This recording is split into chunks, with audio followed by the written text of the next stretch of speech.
નમસ્કાર દર્શક મિત્રો, આપની સાથે હું પાર્થ વેલાણી। ખૂબ જ દુઃખદ ઘટના જે હળવદના ઈસનપુર ગામેથી સામે આવી છે। કારણ કે વાડીની અંદર એક થ્રેસર, અત્યારે કામની સિઝન હોય એટલે થ્રેસર મશીનો ચાલી રહ્યા હોય ત્યારે થ્રેસરમાં ટાંકીની ઉપર એક યુવાન ચડ્યો અને ટાંકી ભરાય છે કે નહીં જોવા, અને કમનસીબે તારની સાથે એ અડી ગયો અને કમનસીબે એનું ત્યાં જ ઘટના સ્થળે મોત થઈ ગયું।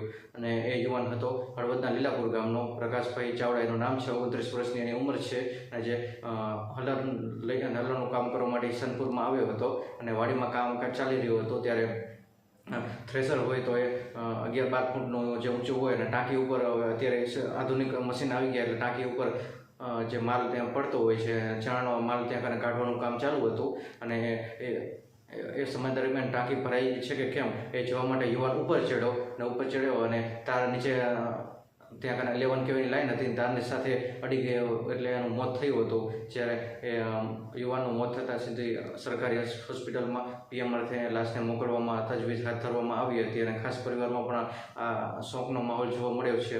અને ખાસ તો જે મારી પણ એ ખેડૂતોને અપીલ છે અને જે વાહન ચાલકો હોય તો એ આવી રીતે તાર હોય એ નીચે લબડતા હોય તો સાવધાનીપૂર્વક તમારું વાહન ચલાવવું અને ઉપર ચડો ત્યારે વીજ લાઈન છે કે નહીં એનું ખાસ ધ્યાનમાં રાખવું।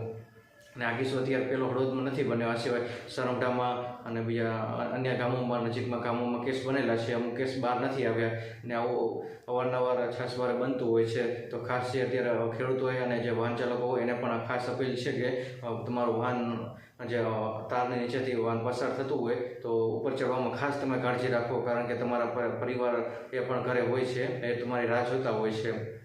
તો આવી ઘટના બીજી વાર ન બને અને હળવદમાં એક દુઃખની ઘટના કહી શકાય આપણે, ને ખાસ ખેડૂતોએ પણ આ વિશે ખૂબ જ કાળજી લેવી। નમસ્કાર।